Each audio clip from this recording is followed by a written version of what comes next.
Hari ini kita akan menyampaikan preskon terkait dengan penegakan hukum terhadap pelaku tindak pidana terorisme di wilayah Satgaswil DKI Jakarta. Jadi wilayahnya Bekasi tapi Satgaswil DKI Jakarta termasuk meliputi Bekasi. Kami telah sampaikan kemarin bahwa satu orang telah diamankan dengan inisial DE, di mana pelaku ditangkap kemarin 14 Agustus 2023 di wilayah Bekasi. Telah kami sampaikan bahwa saudara DE ini merupakan salah satu pendukung jaringan teroris ISIS yang aktif melakukan propaganda di media sosial dengan memberikan motivasi untuk jihad melalui media sosial.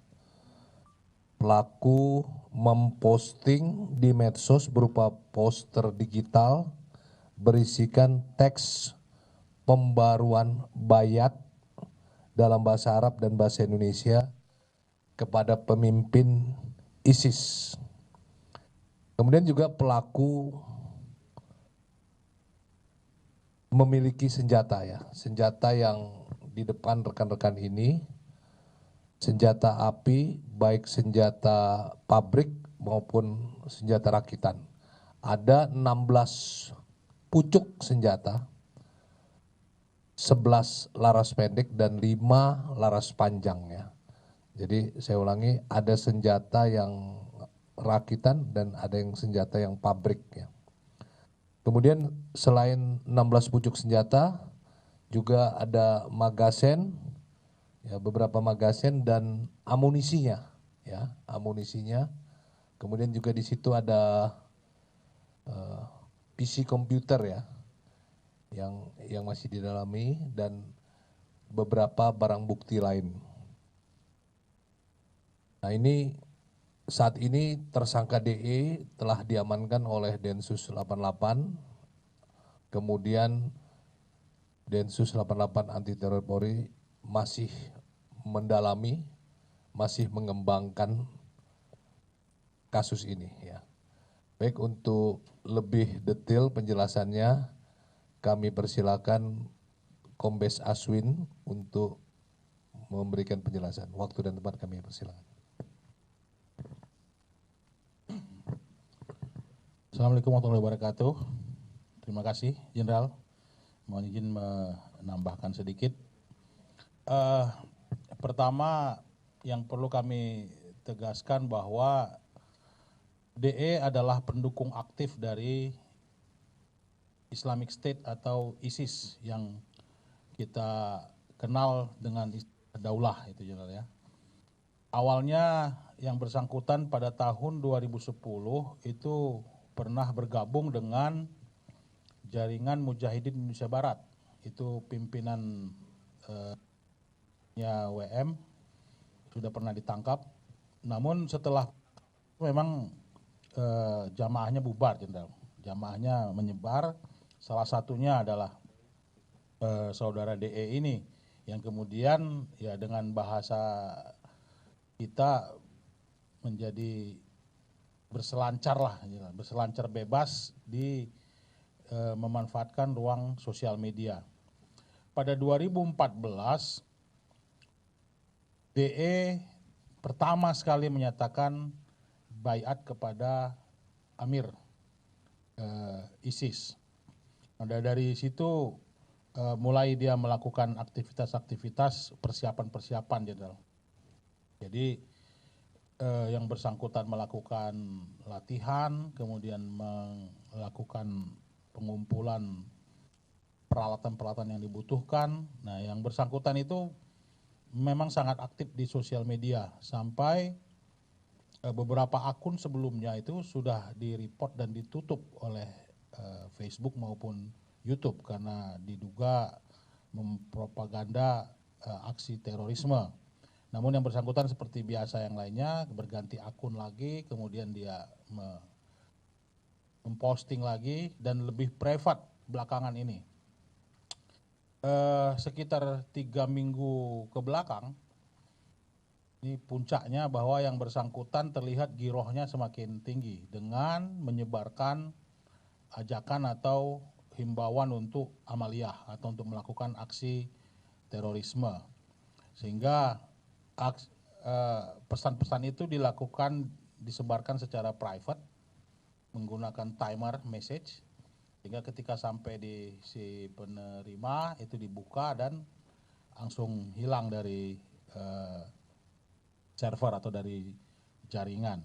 Nah, ini sedang kita dalami postingan-postingannya atau private message itu dikirim ke siapa saja itu, Jenderal.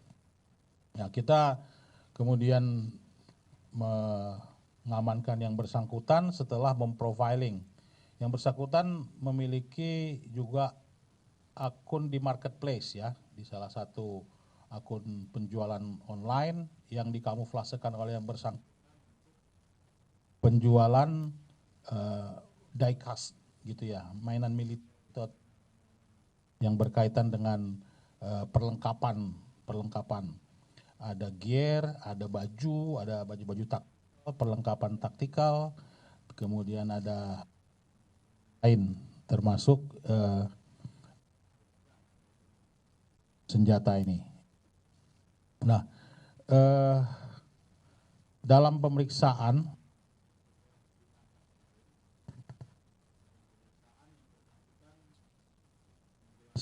bahwa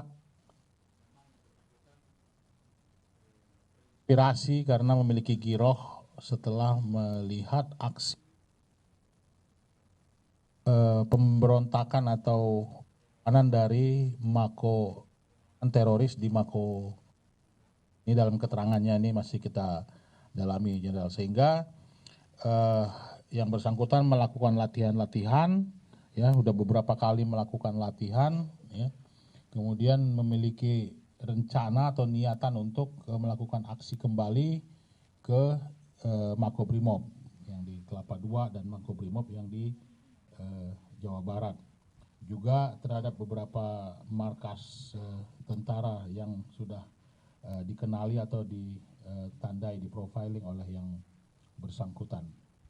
Nah, dari sini kita kemudian melakukan penggeledahan ke rumah dan kita sangat dikagetkan dengan barang bukti yang kita temukan pada hari ini. Seperti tadi yang Jenderal jelaskan, di antara senjata tersebut ada 4 yang memang pabrikan, ada 5 yang modifikasi, Jenderal, modifikasi dari air gun menjadi senjata api penuh, itu ya.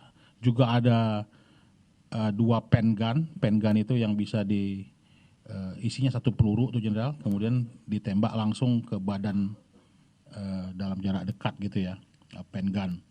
Dan yang lainnya nanti mungkin bisa kita tunjukkan pada saat selesai konferensi pers ini. Ini sebelum kami akhir, kami ingin melakukan himbauan sedikit, Jenderal, ya, tentang kewaspadaan. Jadi rangkaian dari cerita ataupun kronologis si tersangka ini, sebagaimana tadi pertama dijelaskan oleh Jenderal dan yang kami tambahkan tadi, kita harus semakin meningkatkan kewaspadaan terhadap propaganda dan penyebaran konten radikal ini. Ya, jadi memang mereka masih terus berselancar di sini. Ini adalah seseorang yang tidak seutuhnya masuk dalam jaringan penuh, Jenderal, karena sudah bubar kemudian dia bermain sendiri dengan kemampuannya sendiri, kemudian mengumpulkan segini banyak bahan-bahan atau alat-alat yang akan digunakan untuk persiapan yang dipicu oleh ideologi radikal tersebut. Nah, yang kedua, bahwa pergerakan kelompok ISIS, pendukung ISIS dan jamaah-jamaah yang atau kelompok-kelompok yang mendukung ISIS ini tidak pernah berhenti. Meskipun tidak terlihat di mata kita mereka berkumpul, tidak melakukan aktivitas-aktivitas kelompok, tetapi perorangan juga ada ternyata, seperti DE ini. Nah, ini yang harus kita menjadi pembelajaran baru juga untuk kami dan kita semua nih, Jenderal.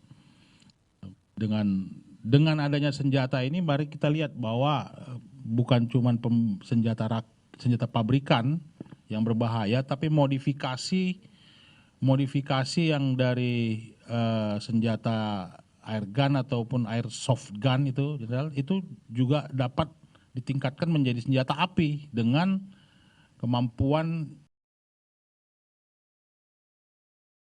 Jenderal, itu juga dapat ditingkatkan menjadi senjata api dengan kemampuan atau dengan keahlian seseorang gitu. Nah, ini dalam konteks ini mungkin kita perlu kerjasama nanti dengan beberapa Polda juga, Jenderal, termasuk Polda Metro di mana wilayah hukumnya ini, untuk mengungkap bagaimana ini bisa terlaksana atau perdagangan airsoft gun-nya, kemana nanti menjualnya dan sebagainya. Nah, saya kira kerjasama dari Densus dengan berbagai pihak akan semakin diintensifkan untuk mencegah dan menangkal paham radikalisme, kemudian peredaran senjata api yang sampai menyasar atau masuk ke dalam kelompok-kelompok pendukung Islamic State atau ISIS dan kelompok teror lainnya. Dari kami cukup demikian, Jenderal. Nanti akan kami coba terangkan setelah ini. Mungkin dari barang bukti yang ada bisa kita tanya jawab. Baik, terima kasih Pak Aswin.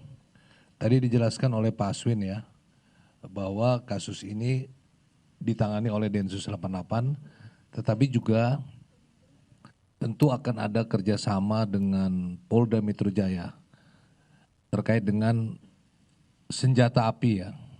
Karena ini ditangkapnya di wilayah hukum Polda Metro Jaya terkait asal-usul senjata api ini. Tadi dijelaskan bahwa senjata ini adalah sebagian senjata rakitan dan juga ada beberapa yang merupakan senjata pabrikan. Nah, tentu ketika kita bicara senjata pabrikan ini akan dilihat apakah senjata ini terdaftar legal atau ilegal. Jadi kalau dari senjata yang pabrikan yang terregister, ada nomor registernya, bila senjata ini legal maka akan tercatat di Polri ya. Tapi kalau dia ilegal tentu kita akan telusuri asal-usul dari mana senjata api ini berasal. Baik, ada pertanyaan dari teman-teman media?